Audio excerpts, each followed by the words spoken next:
Recording wrong. What's new? Totally. Oh. Are we ready? Yeah. Okay. Try We not to were pay before. attention to the dogs behind me. Welcome to Everyone Racers, a show designed for the world of low-dollar racing and oddball puppy culture. It doesn't matter what kind of Levichamp or Lucky Track Dog league you run, SCC or NASA, we won't discriminate, as long as you drive it hard and build it yourself. Join us each week for tech discussion, tips, tricks, news and notes in the world of amateur endurance racing, and whether it's on the spot, hella sweet, we're lucky, and Chrissy gives us some PPE, we're sure you'll giggle a little and learn even less. Everyone report to the individual social distance addict. This is Chris. This is Chrissy. I'm Jeff. And I'm Mental, and we are Everyone Racers. Thanks so much for coming back and listening to a stratotanker episode of this podcast. It's episode KC 135. We might have one or two listeners that actually really get a kick out of that. If you are not driving a car, and you're not, because we're all on coronation, got pulled over again today for not having plates. Who got pulled over? Wait, you got don't pulled have over? any plates? No, because I ordered my plates before all this started, and you have to go to the DMV to pick them up. I have vanity plates. Now, they've sent out a letter that says the little sheet of paper that we gave you is good for 90 additional days, and both times the law enforcement officers are like, oh, okay, yeah, no problem, you're good to go. And they're very nice and they're very polite. But for me to get from here to base, I have to drive through, let's be honest, I got to drive through the hood. I'm in a 10-year-old highly collectible Mercedes. I don't know about highly collectible, but I'm sorry, not highly collectible. The phrase I'm looking for is on Apex Adjacent, they call it an Icarus car, where you go to that buy here, pay here lot, and you buy that car with all the deferred maintenance that's just a little outside of your ability. Now, mine has been maintained impeccably, and I know this, but there are a lot of CLS 550s rolling around in the hood belonging to some guys that, deal in recreational pharmaceuticals. And so every time I get pulled over, I know exactly why I get pulled over. And the guy walks up. I was in uniform one time, and another time I'm not. And they walk up and go, oh, okay. yeah, you can go, white boy. I'm here to harass minorities, not members of the military.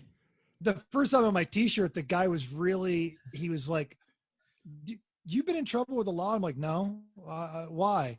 And he asked me that like 4 times. Do you get in trouble with the law? And I'm like, no. And I realized after I drove off, it's because I had my window down, the interior light on, my hands on the steering wheel. So I made eye contact every time I had to reach for something. Oh, that's in my center console. My insurance is in the glove compartment, because that's what you do when you get pulled over. Yeah. And he's like, oh, this guy's been pulled over a bunch, which I have, but not for the reasons he thinks. Like You're a felon. I have said this 100 times, and I've probably said it on the podcast. Every time I talk about social justice, we talk about owning our white privilege, and I own my white privilege of speeding and driving like a nut job with the knowledge that I'm probably not going to get killed, and I could probably talk myself out of the ticket. And Yeah. you usually And I do. understand that is not the experience of a large portion of America. So I'm slightly jealous of your military uniform privilege, because you probably could peel out in front of the cop shop and still get away with it. Not in front of the cop shop, but I have done a power slide in my old Mercedes in front of a cop and got away with it. Yeah. Well, you also you casually slide the military ID under the driver's license when you hand it to them. Did I accidentally give you that? I'm sorry. It was under my license. No, that's way too subtle. I do that. Oh, I'm sorry. That's not the one you're looking for. That's the one. That's the one I give. Oh, sorry. my Let me gosh. put that active duty. No. Okay. Okay. All right. We didn't even So, start what you yeah, were doing. I know, This show so- is so derailed. So derailed. Maybe Folks, we can get better. Like all of our lives, really. Bust out that E1R bingo card. Go ahead and check off that Chris tells a story. Mental tells a story that goes nowhere, and if you get bingo, I have throw that it one. up there. All right. I So didn't even open my bingo let's- card because I don't open it until they say it. Now I feel like I missed half of it. Go on. Let's go with what you're working on, Chris.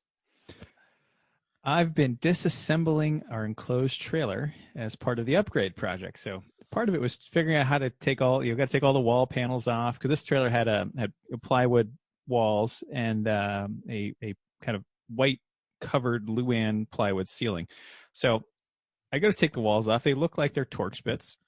I got my Torx. I get all of them out. None of them really fit right. I think it's because they've been painted over. I'm trying other stuff. I'm trying Allen's. I'm trying everything. Nothing fits. And then I start picking away at the paint on some of them, and I find some with no paint. And I look carefully and I say, well, hang on a second.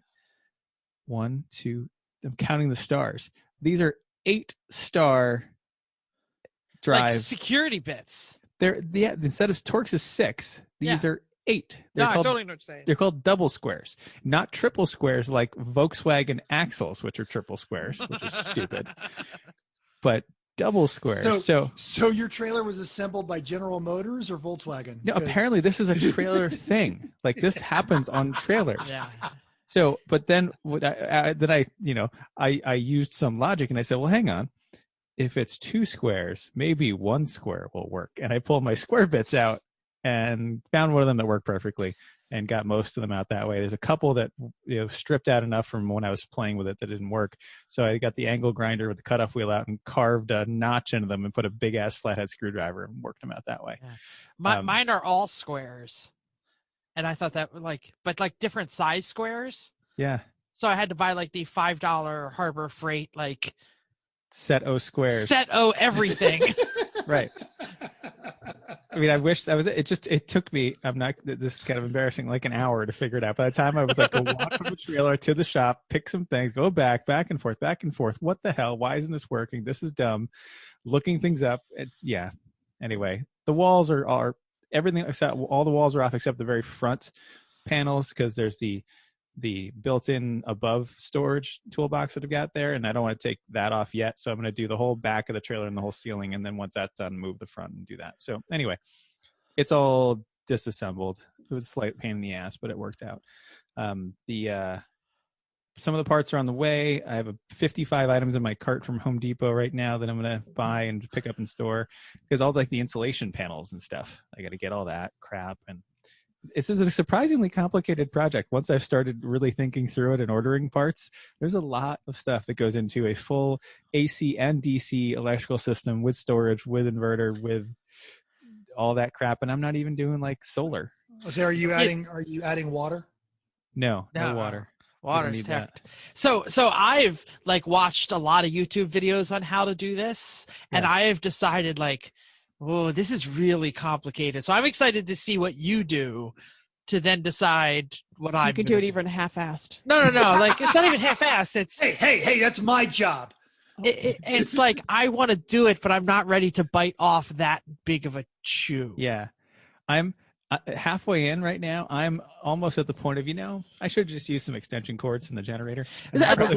See, I was thinking about going full DC and putting no AC and just running cords for the AC. Yeah. And then having an inverter, so I have 1 or 2 plugs.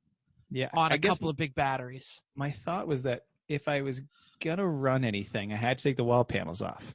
If I have the wall panels off, well, then I need to insulate. Well, if I have everything really apart, then damn it, I better do it right. And so that's where it led me. And while you're in their itis, we're all getting I know it never works out well while you're doing it. It's terrible, but I don't know. Your kitchen turned out pretty darn good. Only it's 8 years later, but yeah. Yeah, but it's still awesome. Yeah, the whole house looks great now, but it just took a while while you're in their itis. Yeah. Anyway, so did some lawn care. I don't have any stories about lawn care like Jeff. I mean, I got the lawn. It's fine. You didn't mow your lawn and find a truck or something? No, I didn't have to also try 3 mowers to find one that works. None of that stuff at all. No rocks shooting out and smashing your wife's car. No, all good. It was easy. Did some cooking and ordered all those trailer parts. That's about it. Trailer and truck are now at the local mechanics, trying to give them a little business. They're a nice little father-son shop that's been good to me and deals with my various assorted bullshit. So trying to give them some work of things that I just don't want to do, like pack the wheel bearings in the trailer and adjust the brakes and do the transmission flush on the Suburban. I don't want to do any of those things. So we have listeners in the Pennsylvania area. Why don't you go ahead and plug that fine trailer shop there? It's It's a car a shop. general mechanic shop. They do everything, including the owner has his Chevy S10 with a motor out, trying to put an LS in it at some point. Nice. So it's like, There we go. Those are our kinds of people. That guy can work on Winner. our trailer. and the son's got a couple Fieros, and plus he's Ooh, Never mind. I'm Ike? changing. Ike, are you listening? No Fieros. They're great. Very good diagnosticians, actually, too. They're not just parts replacers. They really actually dig in and diagnose stuff. It's called Dotterer's Garage, Dotterers, on Right down the street from our 422 in Birdsboro. Is that the same one that used to do all your inspections? No, that was a No. larger local chain chain Okay, that we yeah. got? that they're dead to me now. Don't mess with Chris. Yeah. They're the ones Good. that screwed up the tire install like 12 times. I'll say, yeah, Yeah. it wasn't that, like And, the one time; it was multiple times. So Dotterers, they've got it all figured out. They've been great. Oh yeah. Yeah. Okay. Good. Yeah. Chrissy, I'm reading yours. It reminds me of what Alan Caesar posted on Facebook today about the 9 Inch Nails song. I can see the future because every day is exactly the same. Yeah. I was like, okay, what did I do? What day is it? Okay, it's middle of the week someday. I was home this weekend. Did I It's a do it? non-drinking day. Did I? Yes. Uh, Did I clean the porch? No, that was last week. I really had to sit here and think. But the one fun thing is, we decided to have a picnic for my father's birthday. He is quarantining away from us. So it's my whole family, my mom, I've heard the term co-quarantining. So my sister's family, my mom are up at my sister's house, and Chris and I are here, and we see each other, and we're all kind of commingling. But my dad is not, and he also had to work recently and go to work. So we are away from him. So Chris's idea was to have dinner with him or lunch with him in a park, and he can sit at a park table over there, and we'll sit over here. And we'll like shimmy over and like give him a plate of food and then come back. And so we did. But to find a place where we're going to meet out on Sunday. We decided to go for a drive. So actually Chris's additional suggestion was, why don't you go some places, go look at some parks to see if they're open, if there's, picnic tables, if there's places to go. So I took my mom in the NSX. And we went down to, she has not been in it. We went down to the park that's in French Creek State Park, which is really I know where that is. right outside of our house. It's right down some windy roads and in the forest kind of behind our house. So I took her down there and we had a good time. I, kind of peeled out and drove, shifted a couple times pretty hard. And so she's like, it's so loud. That's what she comes out with. It's so loud. That's what I was like, isn't it nice? It's comfy. And I was like, oh, your view out the front, is that awesome? And she's like, that's like the quietest car you guys own. No, No, it's you've not. got some No, good pipes on it these days. you haven't heard does. it no, you've driven it with You the good must have. exhaust on it. Oh, okay. It sounds At the lovely. time, it was. It's at the time, loud I when still you thought it was- romp on it. It's Sure. not- Yeah. It's quiet. At least it felt inside. It felt quieter than the Suburban. It's quieter It's than not average Mustang. No, it's quieter than Iconic the. car. It's quieter than the Big Block 3. right. Okay. Well, it drones between 2,000 and 2,700 RPM if the top is on. So it just means you have to keep the RPMs up. And I wasn't doing it in the right Yeah. gear and right whatever. So anyway, it was loud. But she also drives a Mazda 5, and then the next day we took my new Benz. So she's used to quieter cars. So right, it's not the loudest car, but it's the loudest car that she usually goes in. So When are we getting the unpacking video in the new Benz? when I get a time to actually look at the damn car, because I sit in my house and I don't go to my car. So I will do it. I have to leave the house tomorrow. I'll put this at the end. Okay. So I have to leave the house. So I'm going to drive it. So I took my mom out in the NSX and we had a good time. And she just kept saying, it's so loud. I was like, it's fun. Anyway, Which means you were driving it hard. not even hard. Like hard, I you know. shifted. Spirited. You were in it. Would you say spirited? I like Yeah, that. Yeah. spirited. No, I wasn't. This was not hard. Anyway, so then we had on Sunday. We ended up all day Saturday. Sunday morning was cooking for my whole family. So we made a couple different kinds of chicken salad, had all kinds of buns and chips and side dishes and all kinds of cookies and bars because that's what she does, and cake.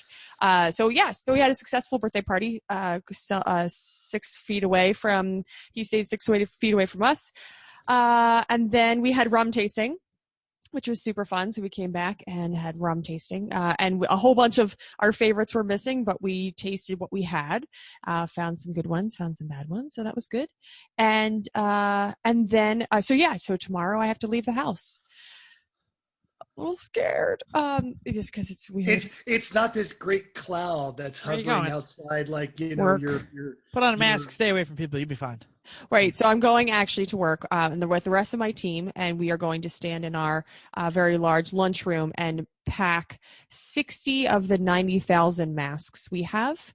That's awesome. Ship them to all of our district offices. So I've been handling all of the logistics, which have been a little bit of a nightmare, to get all of these different amounts of. We're sending surgical right now, and then we also have a package of FR, so fire resistant type masks for people that are doing a lot of lighting of pilots and stuff like that. So they will be burn resistant, which is nice. Because I would argue that breathing flaming propane is probably a little worse than COVID. Well, you don't usually breathe. You don't flames. I mean, you can if you have flames, you're in more trouble than that. But that's a byproduct of propane. Anyway, so that's what I'm doing tomorrow. So I'm leaving the house, and Chris was like, "You should take the Mazda," and I was like, "I have a new car out there. I'm taking the new car." So we'll see. Chris, what a stupid idea. That is a dumb idea, Chris, and you don't have dumb ideas. I'm trying to get it to 250 as soon as I can. Go anywhere. I get one time in the. Why? I can't come there and help build it. So take your time. Yeah, I can't. I haven't gone anywhere in the first 5 weeks. So I'm gonna go in my car. So I'll tell you how it is after that. Maybe we'll do it this weekend. But I know everybody wants to see it, so I will at least take some pictures soon. Excellent. Jeff. Well, no, we skipped over you. What are you doing? No, we haven't gone to Jeff yet, have we? That's fine. We could do maybe next. So I just like Chrissy went. Just the lovely and talented Jennifer. Did we have a weekend? I don't remember. What weekend? What was the weekend? Every day is exactly the same. So, and then she reminded me, we did a drive-through tulip farm, which was not too far from us. There's a farm that has tulips, and they have like on normal non-COVID years, they have like a tulip festival. So this year you could like pay $20 and drive through and stay in your little COVID cocoon and not get into anybody else's COVID cocoon. I'm guessing you weren't in your car because there's all kinds of communicable diseases. No. I mean, we took my mother. My father, who when he stayed here, we couldn't get him to stay in the house, refuses now to leave the house. So we were like, he's in his own house. So we were like, oh, you all should go with us, and be in the car behind us, and we'll all go look at the tulips together. And he's like, oh no, can't leave the house. So we put my mom in my car, and the four of us, Jen, Josh, my mom, we all went to the tulip farm, and then the state of New Jersey said, oh, wait a minute, that's not essential, and they closed it. So we were like the last day the tulip farm was open. It was very lovely. I don't know about $20, but in COVID world, you'll do anything to get out of the house. Right? Just so you can see the outside. I'm all about, the essential, non-essential, but if your business can function and maintain CDC guidelines, why not? I agree. I was talking to somebody in Michigan, the nurseries in Michigan, because it's planting season in Michigan. And you ever been to a large nursery? You're socially distanced. It's and they're letting Lowe's and all those people sell plants. Why wouldn't they let the nurseries and get out in your yard and get some exercise? Yeah. I'm having a furious argument with some people online, Facebook, where all the arguments happen about. It'll end well. Yeah. Especially yours, because you've got such variety. Yeah, and you will totally convince them. No, not at all. Because I'm not even arguing that hard, but it happens between all of my friends. But anyway, and I called the protesters idiots, and I know they are idiots there, so I'm not going to go there. But anyway, I'm not against opening the world. I'm against opening the world and having people like hang out and go bowling, because it's like not, tomorrow. Yeah, it's not like CDC safe. If your business is CDC safe, you should probably be able to open soon. Maybe not right now, but we should be talking about that. Anyway, this is not everyone politics. Let me get back to it. There's so many other podcasts for that if you want to. Well, and to that, so now we go to we're kind of going back to work. They have announced. Wait, I'm still going. I still have stuff. I'm not done. But I want to talk about me. I know. Anyway, I did mow the lawn, but I don't have that great of a story other than for some reason, all of my plastic, like 3 5-gallon jugs of gas, like gas jugs, have all sprung leaks. They all got brittle. And when I fill them up, they kind of. The outside? Garage, mostly stored in the garage. I mean, I store them like outside for part of the year, when they have gas in them and it's the summer, I leave them outside. So I don't know why, but I used it as an excuse to go to the Harbor Freights. And I got to go tool shopping, and I was like, oh my God, I know I'm wearing a mask, but it's people and tools. Did you buy everything? I went like when they only had like a half hour left to be open. And the aluminum racing jack that I've been waiting to replace my old aluminum racing jack was on sale. So I bought that. That's the only frivolous purchase. Frivolous purchase. What's it on sale for? It was I got to go look. $139. It's the 2.5 ton. It's the one I like. I think the 2 ton is too small. That's whatever. All I want to know is Goldilocks without the hair. Exactly. Who are these people racing their jacks? Funny. Come on. It is good. I liked it. But who are these people who are racing their jacks? It's a racing jack. I brought it home. It wasn't that fast. I think it was the also driver. Funny. I honestly think it was the driver in that particular sense. Just go. I think you take that aluminum jack and you put it in Chris's hands, and it's going to be fast. Chrissy's joke was better than mine. I'm done. Neither of you laughed, so mental. What are you working on? We're actually back to work. They are rolling out a phased system of how, and it's going to be over the next 30 days, how we're going to be back to work. I'm still working every other day, but my days are starting to stretch into full days. So rather than leaving at noon, I've actually been going to work and doing stuff the whole time. So I actually had to leave early today to make. Oh no, that's cool. I mean, I'm getting back to it. I am also announcing my candidacy for mayor of Las Vegas. They will be holding elections in 2024. If you have not seen the interview with Carolyn Goodman, the mayor of Las Vegas, on Anderson Cooper, she actually makes Anderson Cooper upset. That's how bad and stupid she is. And my motto is going to be, I can't be any worse. So I'm going to do that. I've actually been doing a lot of iRacing outside of the leagues that we're in. And I got my D license. I got to knock out 2 more races to get my C license. I've been doing the Formula Renault at Road Atlanta. That is hard, but I've been having a lot of fun with that. That's been cool stuff. But yeah, other than that, I've been painting a lot of my iRace cars. Does that count as work, like car work? I've also, now that I learned how to do it, I'm painting mine, but I'm not doing them like race cars. I'm going online and I'm finding interesting patterns that I like on Pinterest, and then I'm just layering them over cars. Chris asked about. Never mind. I'm not going to go there. I was going to explain my new livery. What is your new livery? Don't we have the Racers Rona? Yes, let's do that. We'll do that in races. Let's keep going. All right, so now it's time for news and notes. News and notes. Ladies and gentlemen, news and notes. Chrissy, please tell me you read ahead and read the story that I was going to post. It's about racers and giraffes. No, I didn't read it, but I will. Okay, tell me about it. Matt DiBenedetto, is that his name? I'm not really sure. That is definitely Italian. There's a whole lot of definitely Italian. He's an Irish kid. So he inexplicably, they're all iRacing. He inexplicably got on his Twitter account and gave he quit and he left the race, but not in a huff or anything like that. And he showed everyone on his Twitter account that he was racing in his giraffe onesie. Yes, he is. And after the race, he had this diatribe on Twitter that I would only say is weird. weird for a NASCAR guy. Like he would totally fit in. Like and over the last few months, NASCAR has set a really high bar for weird and unacceptable. Yeah. So they had a relatively, like, nobody said the N word and nobody got freaked out, but he got booted for doing a pit maneuver on someone who hit him. So they booted him from the race. So he basically got on Twitter and was in a onesie and basically said, "Screw those people. Don't they know it's only fun? We're out there having a good time." So I spun him out. Get over it. I'm wearing a onesie, yo. You got to see it. It's really hilarious. I'm watching the video. Right. So it sounds like he's going to get an IMSA ride then, probably. Yeah, I mean, and it was they funny. got that thing about furries in IMSA.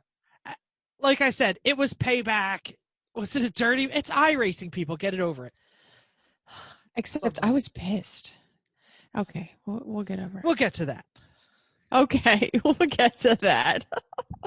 Am I doing both stories? Speaking of NASCAR, I'll just keep going. Speaking of NASCAR, it might be back soon. Yes, you heard me right. The Vegas mayor is not the only one trying to open. NASCAR may be back the 24th of May. And in early June, NASCAR and Indy. May 24th, NASCAR is scheduled for Charlotte. In June, it's scheduled for Texas. There's also an Indy race scheduled for Texas in June. And both of their states have governors who are pushing to be open. NASCAR has said publicly that when the states are ready to be open, they are ready to hold fanless races. So it looks like the earliest NASCAR race might be as early as May 24th.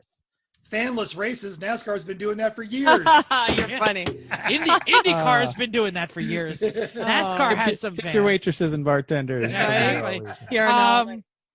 The story I'm going to post on the notes. Brad Kowalski, who's how do you say it? Kowalski. Kielowski.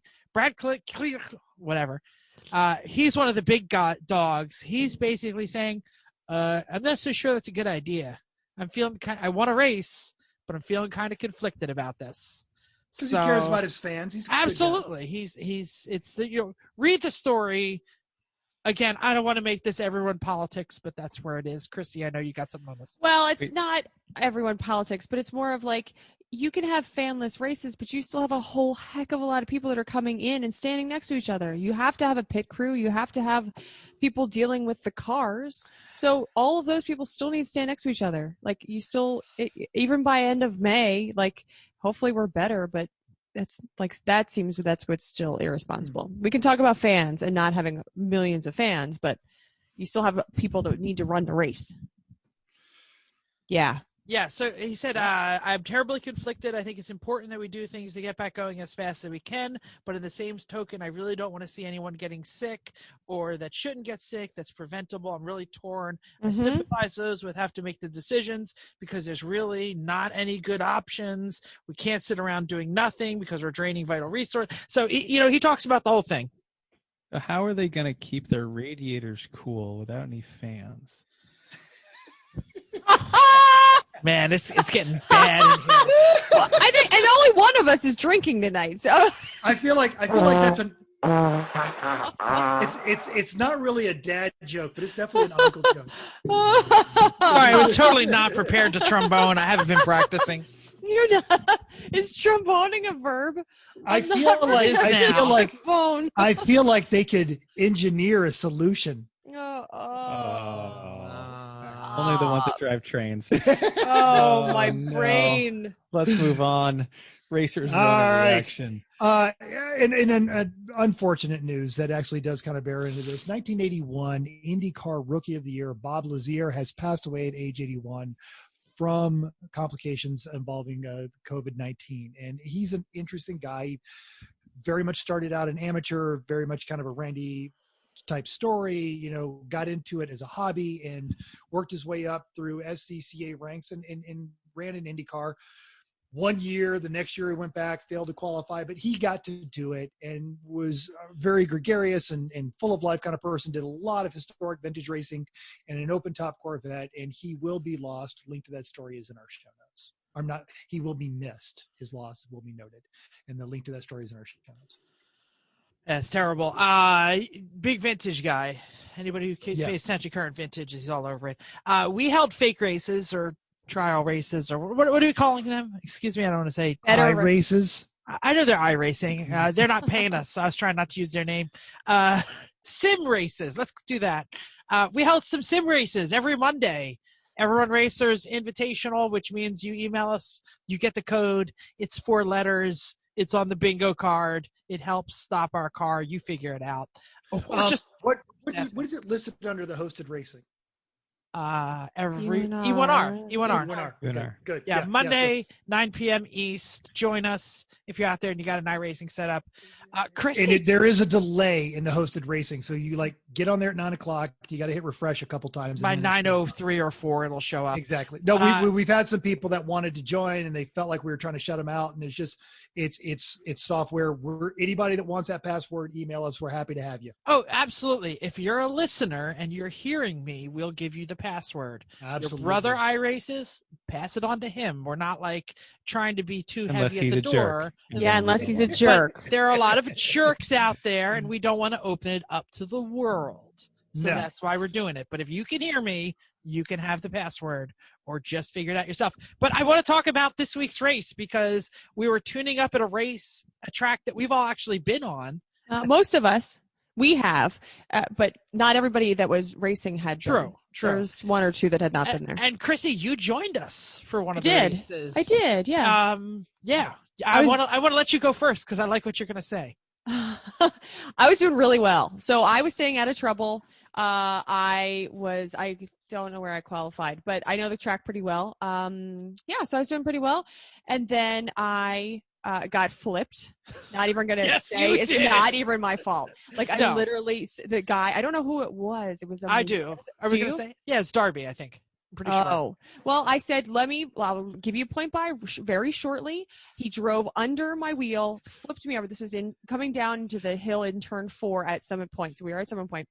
And I acknowledged that he was there. Just give me a second. Let me get around this corner. And he went under my wheel, flipped me over onto the outside of the track. And this was 2 or 3 laps before the end of the race. Yeah. And I don't know where I was. It doesn't really matter. But I was right behind you, so I got to kind of see it. I was just annoyed because I was staying out of people's way. I was trying to be polite. I wasn't hitting people. It was carnage, really, because cars were just all over the place.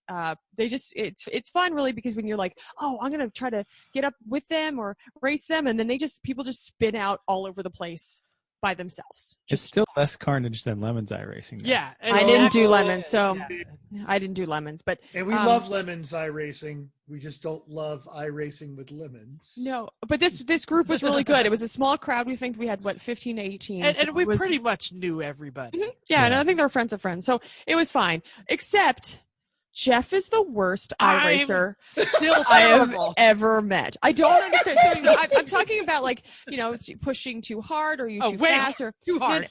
But I don't think you brake enough is actually what happened. Yes, so I was doing the same thing, and Chris was like, I have to underbrake. Stand on the brakes. You go down, slow down to what you think is 2 miles an hour, and you're actually going enough to not carry so much speed to just go off the track. You can adjust that too in the braking pressures. Well, I have it set the way I have it set. You can push hard, but you're never going to lock the brakes up on that car on the Solstice. So just stand up. But when you're in another car like a Radical or something and you have to modulate it, it works out perfectly. So it's fine. It's getting used to any car, right? If I was in a car, I'd be able to figure out that I need to brake more to get around the corner. But I saw Jeff more times than not. Straight off. Like the turn is coming, and I just go straight into the grass. Or you went to the left side, and this is on the straight. You're just driving on the straight, and all of a sudden I see you hit one wall, smack across the track to go to the other wall, and I'm just like, if you hit me, I'm getting by. Oh, look, there's a cat. It's a podcat. That's cute. For those of you who don't know, this will be on the old. Well, we're talking YouTubes. about that. Listener feedback. Shut up. Sorry. And Chris's cat is massaging the microphone with its ASMR cat. Anyway, so Jeff is the worst. I'm terrible. I don't understand why you're so bad. I'm not the best iRacer. I did a fine job. You're so bad. At least Jeff is now no longer blowing motors every lap. Yeah. So I have fixed some of the issues. I am brand new at iRacing. So am I. Had to set up. So am I. Oh no, you had to set up months before I did. haven't used it. I was And- getting sick every other lap for a while. And I also have a way worse setup. So these are not excuses because I fixed most of it and Here's I'm the still smallest terrible. violin I have. This is why this is on YouTube now. This is the best. Here's a little violin for you. So I did a lot of work over the weekend to where I no longer have half the excuses. I just cannot. Good. Like it used to be like the week before when I raced, like the feedback was moving the table. So I would be here and I'd go like this and the table would move because like I fixed all that. And so now it's just totally me. It's just totally me having no ability to understand my speed and my grip. No. Like I'm convinced I should have more grip and then I turn and I go straight. Yeah. You honestly, You do hit some of everything but the those- lottery. do some of those MX5 races at Charlotte, and you will really start to develop a sense. Except that You he will also, MX5 as much as most other people. yeah, So- but you will also find out that Lemons racers, not even top 20% of worst friggin' human beings. Oh, One guy at a Charlotte race literally just turned around, drove into everybody just to see what Come on. Don't, stop ruining it for everybody, especially when you have to reset your car, buy a new car. It's so dumb. yeah. So I have decided I after the first week of the debacle, I did a giraffe car. I had a giraffe solstice. I was so embarrassed by the way that I drove that I didn't want it actually connected to my team at all. So I did a new livery so that people wouldn't be like, oh, that's that guy. I was looking for you, and then but everybody knows who you are. That's the problem, is that you're like, oh, it's that terrible guy. Oh, Yeah, it's the yeah. same guy. Like, for those of you on YouTube, look behind Chris right now. That's what our car looked like. It was fantastic. It had a puppet, like a puppet giraffe that was eating the number on the hood. It was amazing. I was so proud of no, you've got a picture of it on YouTube. Or on I was Facebook, so on the Facebook embarrassed side by my driving. I refused to drive it. So Thank you. Yeah. Really. yeah, no, it was terrible. So the equivalent of like putting a paper bag over your head is basically what you're doing. So Oh, I ordered a watch recently. I think I mentioned that on the podcast in the past. It's a Citizen Bullhead. It's the same watch that Brad Pitt wore in Once Upon a Time in Hollywood. It's very nerdy. But anyway, I bought it out of Mexico, and for some reason, written on Sharpie on the box, like on the bubble wrap around the box, it said Blanco Diablo. You didn't. You only told this story on the Slack. Okay. So the guy called me the White Devil. I don't know why. He And saw you iRacing. No, this is before I really this started guy's racing. terrible. So I Yeah. posted that on Facebook, and Judge Rich said, this has to be your new Mexican wrestler name. And then someone Okay. else said, this should be your name in iRacing. Hmm. So I made a new car that's all white, and it's got devils all over it, and it's Diablo Blanco or Blanco Diablo. It's I still can't remember. terrible. But I have been practicing, and I'm better at the Jetta, so I'm actually going back to the Jetta this Thursday. Okay. But I'm still terrible. Like, I've gone from totally terrible to I can sort of keep it on the track. Sometimes. Did you put it into the trees? Was it you who went into the trees? Somebody went into the trees. We'll talk about that. It was Chris. I didn't go. Just different time. I Okay. got knocked into the trees. Yeah. Spectacularly. And I do have to say, because I did watch the flip that happened with Chrissy. And, No. Oh, is it in the? Read the notes. I can't read. God. I have a job. Why do I do? Go on. I'm done. So yes, Jeff is terrible still. Chris, please. So hey, our our announcement about this whole thing really garnered some good response, which leads us into Listener feedback. So DJ 914 Eric K wished everyone good luck because his PC is on the way. He's tired of not having fun with us. Dan G said, quote, "This is a time when there's almost nothing to fear missing out on, and you guys have to go and totally ruin that with this expensive new hobby." He is right. This is stupid expensive. Stupid hobby. By the time I gather up all the third owner crap that has barely run this stuff, nobody is ever going to be doing it anymore. Thanks. And I disagree. I'm actually pretty addicted to it. I've been setting my alarm and getting up and knocking out some qualification races in the morning, like at 5 a.m. What? And so I'm going to be staying with it. I am really working on being smooth and training my vision a lot better. It's addictive. And honestly, Dan, if your iRacing rig is anything like the cars you keep building, it's probably going to be really, really awesome and just look sketchy as hell. Daring Greatly Racing, the Cadillac boys, said they had fun, even though, quote, "I was brutally murdered in the first race. Thanks for hosting." And finally, Dr. Donnie P said, "I just spent my iRacing PC money on a Volvo. Is this your way of guilting me into spending that money anyway, isn't it?" Yes. Of course. Of course. I just want to mention that if Donnie P, Dr. Donnie starts racing with us, I'm definitely hitting him first. Oh, good. Thanks. If I can keep it on the track. I think Donnie will spend all of his time shopping for a school bus. At the Lemons practice, I was on the Discord with a few of Three Pedal Mafia folks, and there were some people racing who we wanted to knock off who were not Lemons racers. And I said, oh, I'll do it. And then they went by and I crashed, and I couldn't even hit them. I was so bad I couldn't even hit somebody. Oh, man. Anyway, Mike H said, "I already know I suck at virtual racing, so how do I spectate? Maybe Jeff should do this." No, I said that. We're working on that. Santiago has a Switch account, or Twitch account. Twitch. And his name is the same in Facebook, so it's twitch.tv/Escudia Barroca. Meanwhile, we're going to look into maybe a better whole race broadcast. We're not really sure how to do it. Maybe Mental and I will get in the booth. That way we don't race and crash. Ted Fort said, "What's the consensus on rage quitting and using slurs, generalized slurs, basically probably making fun of our NASCAR friends?"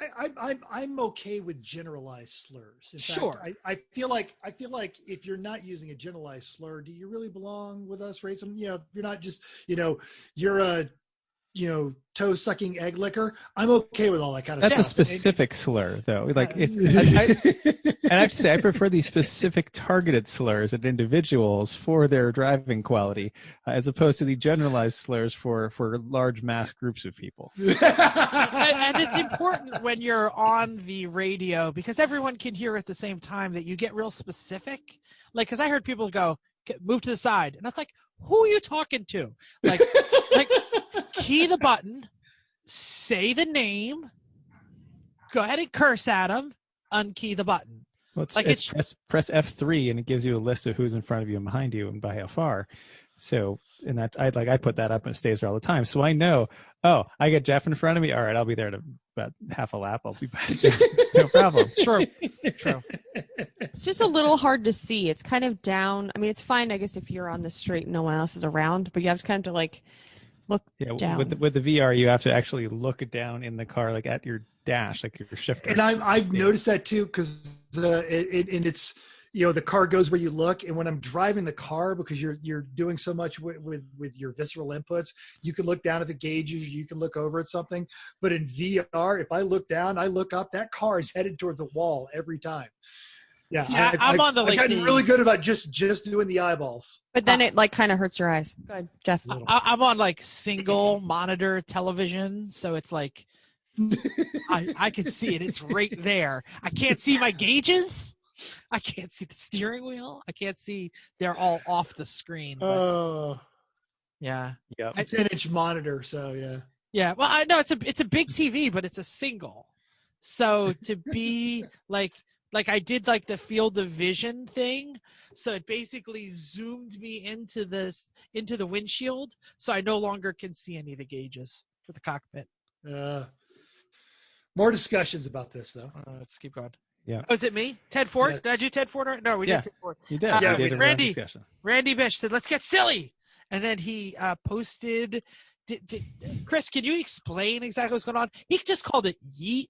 It was the end of the race. Everyone was sitting around got doing yeeted. Yeah, everyone was sitting around doing burnouts. I was trying to get the Solstice to do a burnout unsuccessfully, like 7,000 RPM clutch drops. Nope, doesn't do it. So I was trying to do that, and he came down the straight at Lime Rock and just didn't lift and just slammed barrels right right into me. And I flew into the woods at the end of Lime Rock spectacularly. I can fly. Yeah. The shot looked like you were about 3 stories in the air. Scale Oh, yeah. up. It was exciting. Yeah. And that happened to me this last weekend too. Tom Lamino at the end of the race rear-ended me, spun me out. I went off a berm at Summit Point at about 110 and just way into the woods. Like I would have cleared the access road. So I did the same thing. I just drove and then like jerked the steering wheel to go over the same berm, but obviously I do it slower than you. So I was at like 80. I wasn't even like close, like in the middle of the straightaway. I still wasn't over 100 and I jumped it pretty good. It was fun. Yeah, why not crash? Absolutely. Right. There you go. Bill Fisher was with us and he asked how his lovely bride, Vicky, could watch the races, and Dave said it best. Let Vicky drive.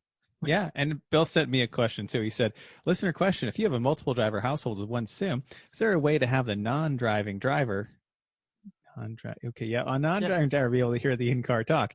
We figured out the video, but the car radio part still lose us. Thank you for the racing opportunity. It's a great way to get us off the couch and relax a bit instead of working. Even joined a real race the next night since it was so much fun.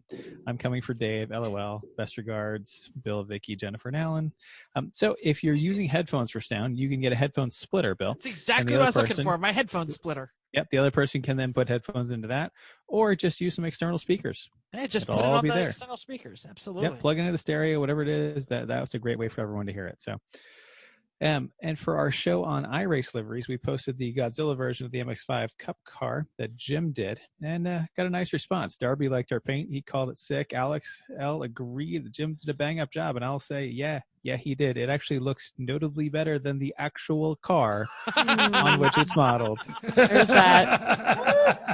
Yeah. Okay. That is the best Godzilla livery ever done with a basketball net and a foam roller.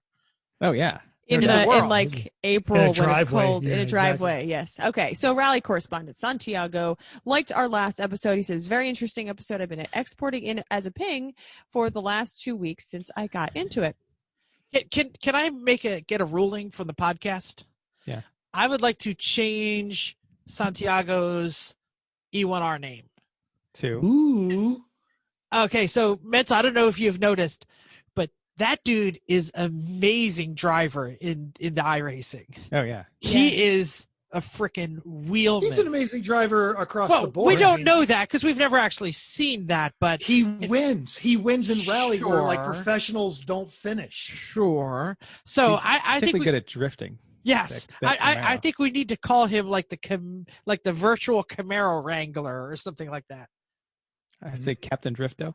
Captain Captain Drifto. Drifto. Love it. Yes. Captain Drifto. You are now. Are we racist if we call him Capitan Drifto? Santiago, let us know if we're racist. I'm on day 35 of Duolingo to learn Spanish. Oh, come on. You're going to France. Learn French, dude. Don't live with a French woman. Yeah. True. Yeah. Go to night school, take Spanish, and get E. Okay, you win. Anyway, Yeah. James FM wondered if we were bringing back the S&M theme. I do not think we will do that, but as much I'm doing it. Oh. I didn't think about doing it until right now, and I'm doing it. Okay, we'll see a Citroen. That's a Solstice. I think I'm going to do it on the Camaro. Okay. I don't have a Camaro yet. How do you get a ball gag on a Camaro? I'll figure it out. Okay. Meanwhile, on the gram, the Scrappy are Scarpiard Fugees. Oh, it says it here. This is what it was, refugees. Okay. Grabbed our line on the IG and asked what you're working on. One provided us updates on his 944 project, including a fuel tank clean out, which is the worst, like we did on the Solstice. The Lemon Blockheads didn't realize we were on YouTube. So if the iPhone isn't enough, these episodes are now on YouTube. Oh gosh, you want to see us every week, I suppose. Nope. The Lemon Blockheads were more dancing people from now on. Awesome. Finally, wouldn't be a show if we didn't mention our European-based Erling, who took to YouTube to say, "Just love you all. My favorite fools this week. I'm homesick and got a good laugh from you. Hope you are feeling better. Glad we could make you smile." Hope it ain't the COVID, Erling. Mm-hmm. Regular flu. Everybody cross your fingers for the regular Or flu. allergies. Allergies. Or Even honestly, better. hungover. Maybe he was just Yeah, hungover. there it is. Yeah. Hungover. Let's vote for hungover. Yeah. So yeah, known NSXer and mega awesome person who always makes us smile, even though she thinks it's too loud. I'd just like to say hi to Chrissy's mom, and it's not too loud. Okay. Main topic. Time. Do we have a single main topic today, everybody? No, this is a main topic tech tip two-fer. And that's all the teas I got. Wow. Terrific. Yeah. Can I give a little intro on this? Because it'll also plug next week a little. Yeah. All right. So we are finding ourselves doing lots of smaller jobs because we're all on coronation. And we thought this is like two real easy things that we can knock out real quick, which is great because you could do them since you're not commuting. You could do them on the way home. And we want to put a call out because next week we're going to do the same thing, but we want your quick trips, your quick tips. Whew! Quick tips. Send us your quick tech tips next week. Here are two quick tech Tepidly tips. timed 2 tech tip. Yeah, Ooh. and I don't think these are necessarily quick, too. Neither of these are big enough to do a whole show or a whole main segment. Exactly. Especially right now. We got nothing else to talk about. So we can't have a long main topic about either of these, but we can have two of them for a main topic. So here we go. I'm going to start us off today with tire temperatures. How do you test it? And then once you do, what the hell do you do with that information? And later on, Jeff's going to talk about creating your own video rear view mirror. So it's this is good stuff. Consumer advice here. All right. So tire now, and let me, and I know I didn't type this up. Sorry. So back in the day, I have not messed with a tire pyrometer since like you had the needle kind that you had to stick in autocross tires back in the day of shoe polish and all that kind of stuff. So I'm actually going to be taking notes. Okay. You've all heard like, oh, what are your tire temps? You should check those. How is your suspension set up? Are your tire temps okay? And nobody knows, right? Like you don't do that because you're not that serious. Well, I decided to just try it sometime because, hey, what the hell? So first off, you need to take the temperature somehow. And you can't just use a rectal thermometer on your tires. It doesn't work very well. So you need to find. You can't get it inside. No, they don't have any ear holes to just like stick, like. You can get it inside once, but then you take it out and it's useless. Yeah. Yeah. So there's two methods to do this. One is the standard laser pyrometer that, the kind you check your brake temperatures with or whatever, or that's one way. That measures the surface temp of the tires. The other way is the good way. And mental, that's what you were talking about. The little needle you stick in your tires is called a probe pyrometer because that measures the temperature actually in the rubber and not on the surface, especially because the surface temperature can change really quickly from the time you come off the track to the time you get to your pit spot to check it. Especially if the pavement's cold and you're no longer pushing the tires, the outside surface is going to cool right off. But the inner layer is going to hold the heat. So you want the probe pyrometer to stick a few millimeters into the tire, meat of the tire, and that's going to tell you what the temperature in the meat of it actually is. I honestly figured the lasers had completely replaced the needle ones. All right, cool. No, we went back to it. Yeah, their needle ones are actually more expensive because they're better and more accurate. So there's okay. that. So I'm going to talk about exactly when to do this, and Chrissy's going to tell us how to do this. So when you want to do this is when you've been running the car hard, because that's what you're trying to figure out is if we're driving around normally, you're not loading the tires and loading the suspension the way you are in a race. So you need to take some good solid race laps, like at least 5.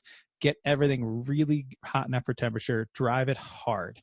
And you drive it hard right until you come in to the pits. Like, no cool down laps, none of that, even though that's usually nice to do. No cool down laps. Drive it hard, bring into the pits. Don't speed in the pits.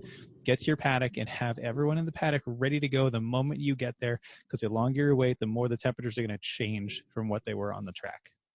So then, Okay. Chrissy, what do we do? That's interesting. I never thought of that. Well, now you're learning something. Why do you think I yell at you guys all like, get ready? We got to do the so tires. hold on. So I'm taking over here because now it's my turn. So when Chris comes in, because this is the part that I do. So he says on the radio, he has another half a lap. We deploy everybody. So everybody who's going to be involved, needs to be more than one person. So one person is so big. Your what is so Chris's big? microphone is so big. That's what she said. I'm sorry. Keep going, Chrissy. Somebody interrupts Chrissy. Just put it up on your card. Hopefully you get your bingo. So everybody, you need a paper person and you need a pyrometer person. So you need a person who's going to test the parts in the tire. So you have to decide. So I'm tempted to say you have to decide where on the tire you are going to probe and keep it consistent. It's going to change depending. Give me a second and you can correct me if I'm wrong. So on our tires, we have 3 different portions of tire. So we have a outside, middle, inside. Your tires may be different depending on the type of tires, the brand of tires that you're running, but you need to have multiple places on the tire to test to make. Go ahead, just go. No, you're absolutely right. But you always do it outside, inside, outside, middle, inside.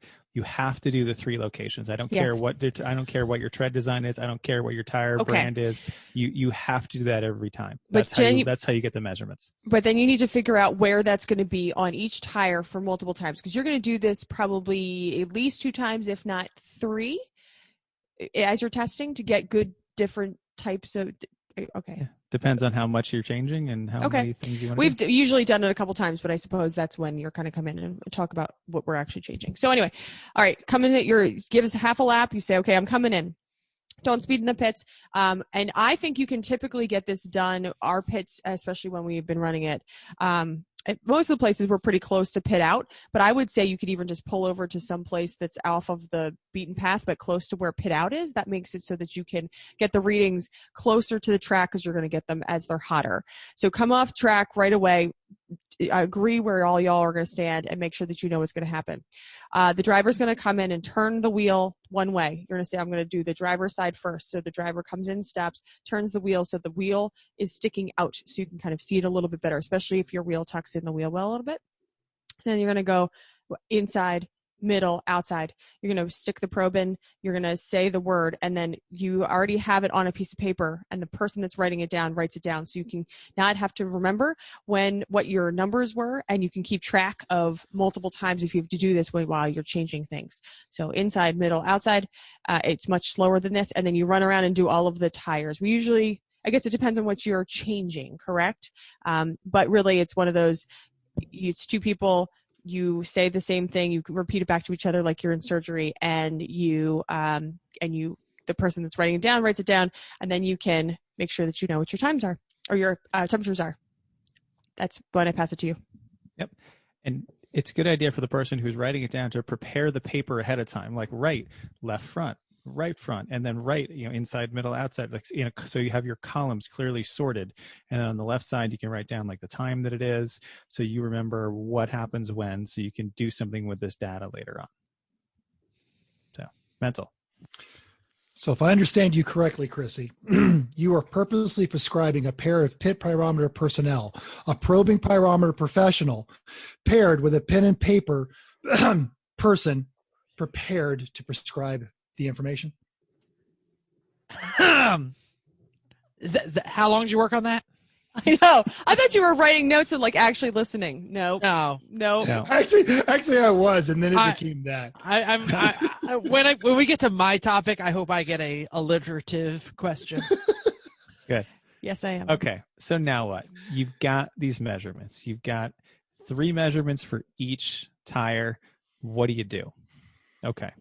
You're looking for differences between hot and cold. Where are your gradients? A perfect tire will have the inside as the hottest, just slightly, and then the middle a little cooler and the outside a little cooler. That's really where you want it. That's a nice even gradient, but again, a little warmer on the inside. That means you have enough camber so that when you overdrive the car, which typically chews off the outside, that it's going to end up about right. So what if it's different than that? Well, let's see. It depends on how.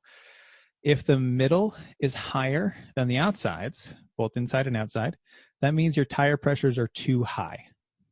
Because if the tire has ballooned out, the middle is doing more of the work, temperature is too high. That means pressure has to go down. If your middle is too low, it's the opposite. Your pressure is too low. You got to put a little more pressure in it to try to even it out.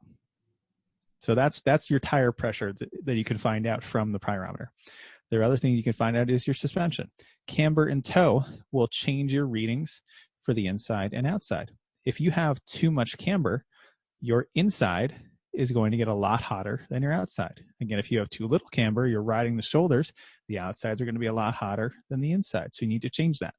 But it's not just camber that does that, it's also toe. Like you can have just right camber, but toe in, it's going to get the outsides hot. You can have negative camber and toe in, and the insides and outsides are going to be hot. So if you get your suspension pretty well close to where you think it is, start making changes one at a time. Don't change a whole bunch of things and go back out. That's not going to give you the data you can use, really. Make a change, do a couple laps, because the car's already warm. You go out and do 2 or 3 laps. It's enough. Take your temperatures again. What changed? What can you do about it? And it's really like find the hot spots, figure out how to even the hot and cold spots out, whether it be with pressure changes or whether it be with suspension alignment changes. Make sense? Yeah. Mm-hmm. Yeah. Okay. So one of the things you said is make sure you have columns. A lot of people do it with pictures. Little picture of the car, little picture of the car, little picture of the car, put headlights on it, taillights. As long as you know, but it makes more sense with the tires so you know inside, middle, outside.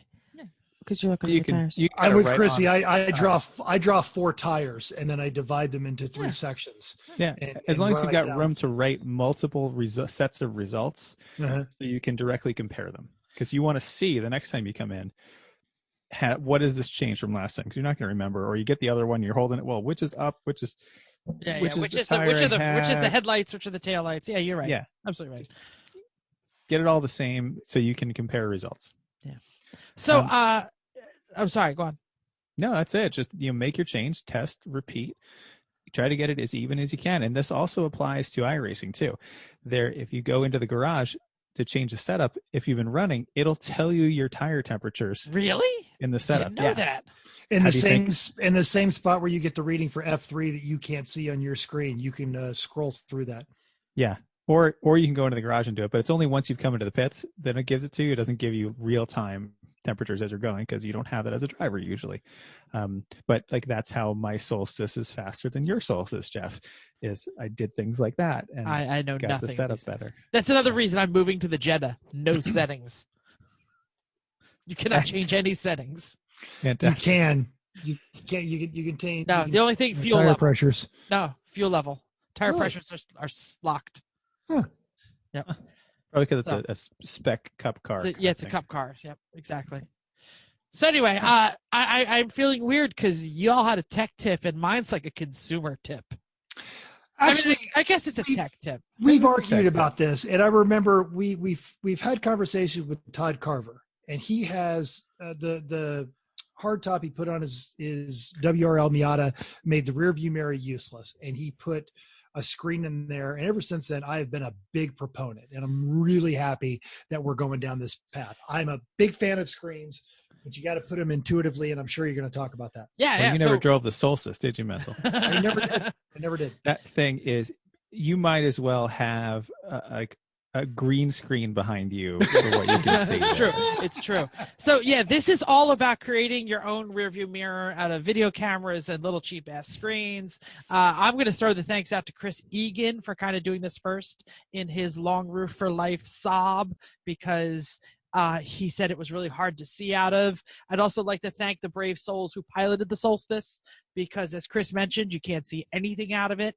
I polled one of the drivers who took it, and he said, holy shit, I can't see out of the back of this thing. And I drive a 914 on the track. It's an average Solstice driver. So here's the deal. This is not heavy tech. This is not rocket science. If you can't figure this out, but what you got to do is you got to just do it. You need a screen and you need a camera, and they plug in together. And if you can't figure it out, you shouldn't be driving a car. But I'm going to tell you a little bit about the consumer and what you're buying and what's out there.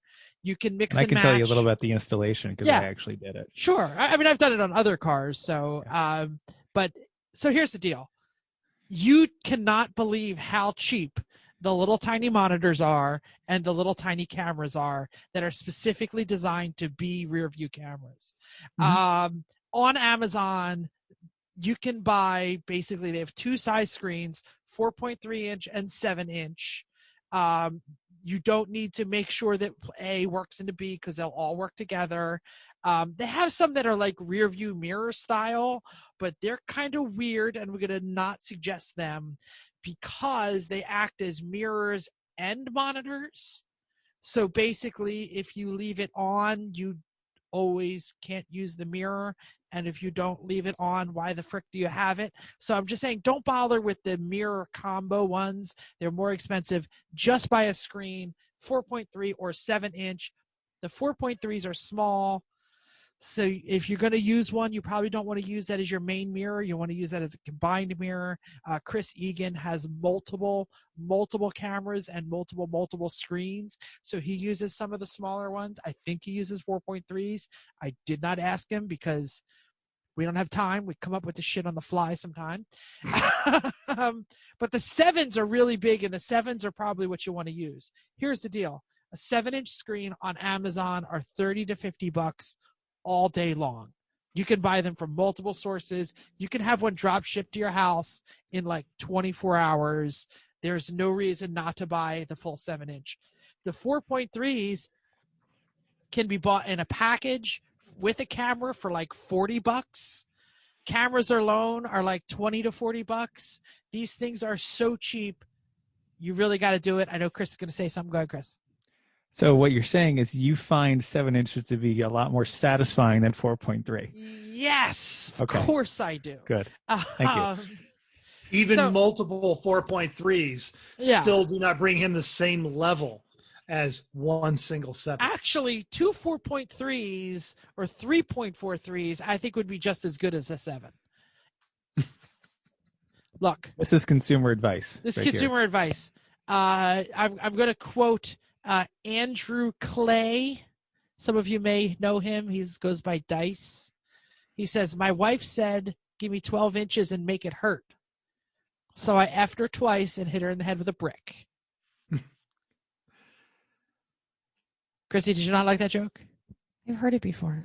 Yeah, I love that he singled out Chrissy for not laughing, but the rest of us are right. Thanks. How many times have we heard that joke now? I know. I think he said 3 times, but anyway. Actually, here's the more important thing. You've heard that joke 4 times. How many times was it funny?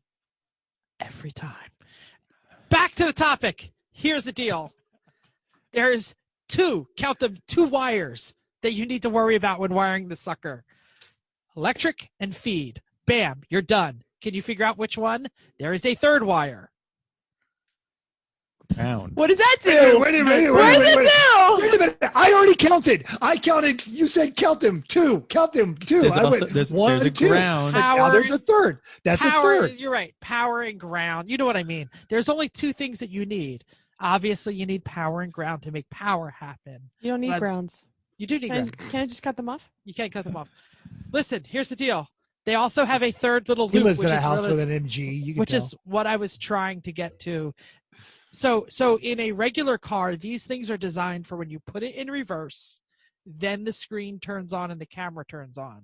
We're not wiring it like that, so you get the directions and you just throw them out. You run hot and cold, end thing, and there's another little loop. That little loop puts lines so that you can reverse into the parking spot.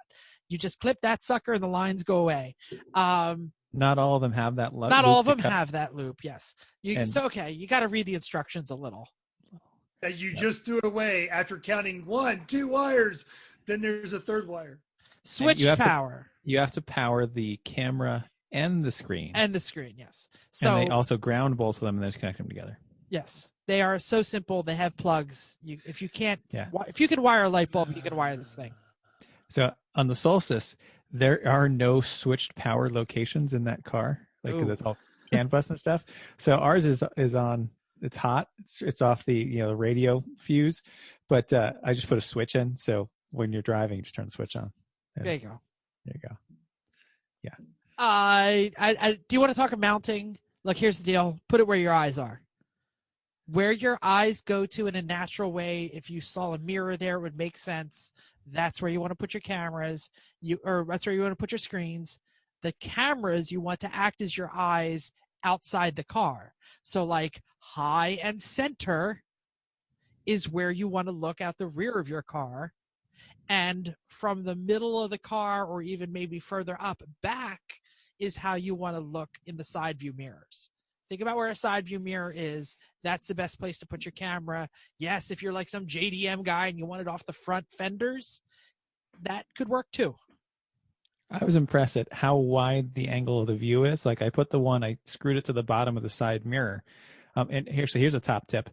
Don't mount your cameras until you've got the screens going so you don't put them on upside down. Right. I'm glad I did this. Good thought. Yeah. This was the one I was screwed to the bottom of the mirror. I was thinking about putting it on the top of the mirror, but I said, let me see which side is up. And it's a good thing I did. But once I had that going, I could put the angle of it almost to like 45 degrees and it'll still show the side of the car and it'll show everything, including what's right next to you. So it'll go very broadly. Yeah, they're designed to remove blind spots. Yeah. So they are very wide. Go ahead, Mental. And you guys were talking about the Solstice because the Solstice had the blind spots, and we mentioned Miatas with Haritas blind spots too. I also drove the Fat Crack Honda Accord. No blind spots. Wonderful Honda Accord visibility all the way around. They still, because it was $45 for a screen and a camera, went ahead and mounted one. Really nice situational awareness enhancing piece of equipment. You can look in the mirrors and then still look at your rear view license plate level camera and get situational awareness on what's happening behind you, who's dicing it up, how's that going to play out in a few minutes when you come into the next turn, when that faster car is coming at you, kind of a deal. So this is not just for cars with blind spots. If you've really got a good dialed and sorted car and you're looking for a cheap way to kind of bring it up just a little bit, these cameras are really effective. Yeah, and the last thing I'm going to tell you is, Chris, how easy is it to mount one of these suckers, to actually connect it to the car? Well, it's like a zip screw. Yeah, it's a Lemon's car. I use zip screws. Like I screwed it into the dash. They're designed to be outside. I mean, the cameras. I'm talking about the cameras now, not the screens. Oh well, that one I put one in the license plate holes because that's what they're designed for. Uh-huh. And the other one I just use zip screws into the bottom of the mirror again because Lemon's car, like, it's fine. And then even the ones in the dash, I took the mounts and sure they're supposed to be stick on. I stuck them on, but then I zip screwed those too because racing. These things are a no-brainer. They're dirt cheap. If you can wire a light bulb, you can wire them. Find a way, like, Chris Egan used this 3D printer and built really cool mounts and stuff. You could do that, or you could just zip screw and duct tape the some bitch in there and be done with it. Lemon's car, you figure it out. Yep. Bottom line, they're cheap. You should be doing it. And we put the big 7-inch on the Solstice right on the dashboard, just to the right of the steering wheel and the gauges, but right kind of at the top of the curve of the dash. So it's out of your line of sight. So you're, it's not blocking your visibility out the windshield, but it's right there. But it's a simple eye move to get right into the center of it. Absolutely. That's right, friend of friends. I put my big 7-inch right there in the line of visibility. In the middle. What's everyone looking at? What? Thank you. It's a timely, themely reference. That's great. For those that know that are of our theme of the ambiguously gay duo and have heard of it. Because I've actually found out some people don't know what that is. Even people who I thought would. Who knows? Yeah. Some people aren't cool. I know. It's a The shame. best lemon themes are the ones that like 30% of the paddock gets and 70% doesn't get. Yep.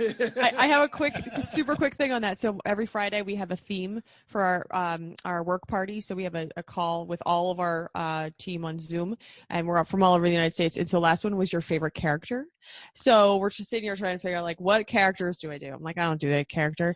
And then I think it was my mom was like, what about Strong Bad? And I was like, okay. 2 Strong Bad references in 2 weeks. Right? So I put the Strong Bad mask on, and there was one person who knew about it. And she is a little younger than me. She's actually my employee. And she only knew about it because her husband is a super dork and knew about it. And so most people were, I had 2 other employees that I was hoping that were like close to my age, kind of might have gone to college at the same time, or, might have been around a computer when people cared about Monday's new Strong Bad coming out, because that was a thing. But anyway, not many people just knew what it was, and I was like, "It's so fun." How'd you your time put those gloves on? Right. I was at a Zoom meeting today with my staff, and I said, "I'll send it to you in email." And I went, click, click, click, open up the email. And I didn't understand. No, they did. One person got it. One person was like, good. Are you doing Strong Bad? I was like, yes. How do I type with these gloves on? I don't know. Anyway. That's it. That's the end of my story. It's simple. It's cheap. Do it. Yeah. And you know what? Do it on your trailering vehicle too. Tow pig, can't see out the back, got a trailer. Why not? It's tempting to put them on the trailer, like one on each side and one on the back. Why not? But that's a long ass way to run the cable. I don't know if there's a wireless. You know what? one. They do have wireless ones, but they get a little bit more expensive. But you can also get the wired ones with a quick disconnect in the same place that you plug in your brake lines and your traffic lights. And that's basically how GM does their invisible trailer thing, if I'm not mistaken. Yep. Mm-hmm. It's just a quick connect on the trailer hitch. And yeah, I've been cut off by a few trailers that probably could have used a little bit more situational awareness of, hey, your trailer's about a foot longer than you think it is. Here's a tip if you're doing a trailer setup. The 7-inch ones, a lot of them have multiple inputs. So you can actually do a split screen, like half of it what's behind your trailer and half of it what's behind your truck. Well, and in those cases, you don't cut the wires to those cameras. You wire them up to your turn signals. That's how my RV operates. If you do the left turn signal, my input is the left side of the RV, and so on. That's cool. Yeah, you can which do is that especially helpful when Mental's mirrors were completely smashed in his RV, and that was the only way he could see it. Like I've never driven just the one RV. Like I've never driven an RV without a mirror out there because those trees going into Summit Point get really close to the road. Oh, the damage that we've done to my father's RV. Again, another thing that's hit everything but the library. Lottery. I would argue your first statement is probably every bit as correct. I don't think we've hit a library yet. That RV hasn't learned a damn thing. Learned a damn thing. I feel like it's time for everybody's favorite. Well, Jeff's already. I'm told premature enunciation can happen to anyone. All right, we're doing quick tips for now. This is kind of half-assed, but this is what I come up with. So wash your hands, wear a mask, but more importantly, be nice to people. Go ahead. Please. I saw Chrissy typing this and I interjected on this one. And her next point is it all comes down to is everyone right now is stressed. Can I just read? And it's you can read it clearly for you. Not. No, I'm involved in my neighborhood community, online community here, and so many people just get on there and they post about why are there all these people out here? And I'm like, okay, look, Karen, get over it. You don't know what's going on in their world. Just kind of worry about you and just be a little more accepting. And I'm sorry. That was my soapbox. I'll get off. Mic drop. I don't have anything else to say. No. Your point is good. Please. It's fine. All right, it's fine. All right, so my point is be patient. You don't know what's going on in people's heads.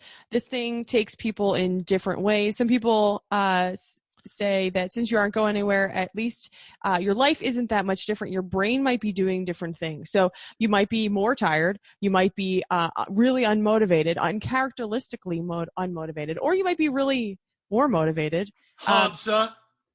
Yeah. You might be having nightmares. That's me. Like terrible every night nightmares just because my brain is like out of things to worry about in life. So I'm serious. Like it's not fun. So There's anyway. a good article in the Atlantic about this actually recently. Oh, Yeah. I'd like to see that. Yeah, really, just because your brain doesn't have the things that's going on normally. My sleep pattern has gotten even worse, and That's it's bad really hard for for you. me to get even worse. Yep. So anyway, even if you have some people have different opinions than you do, or you think that they don't care. This is just taking everybody differently. So be patient, walk away. Unless you're Facebook friends with Jeff and like just spout off when he posts political posts, keep doing that if you feel like fighting because it's hilarious. And I would argue that our the E1R Instagram feed has become a repository for memes that I find amusing and not necessarily politically offensive.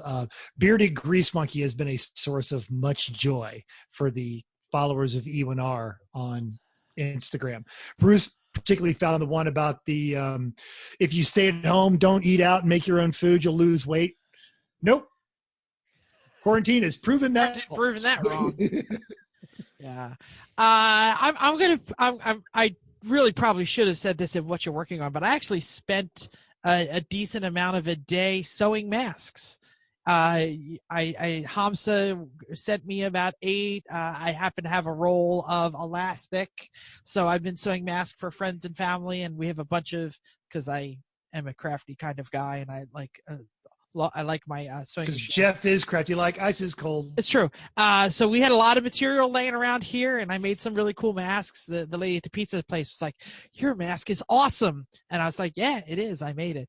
So if there's anybody out there, no, it is. I totally made it. It's cool. It's Hamza's design, so I have to shout out to him. But if there are people out there that need masks, hit me up.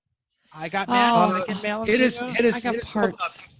Hit us both up because Vicky has also been making masks. She's made them for all of my family. She's made them for a few people in my office, and she's now making designs. She's making a stack to donate to the local homeless shelter. Yeah, I ran out of elastic. I don't have that many, but I have enough for friends and family. And everyone listening, your friends and family. So if you need one, hit me up. That's fact. Erling, if you need a mask, let us know. Yeah, it'll be there in about 6 months. Right?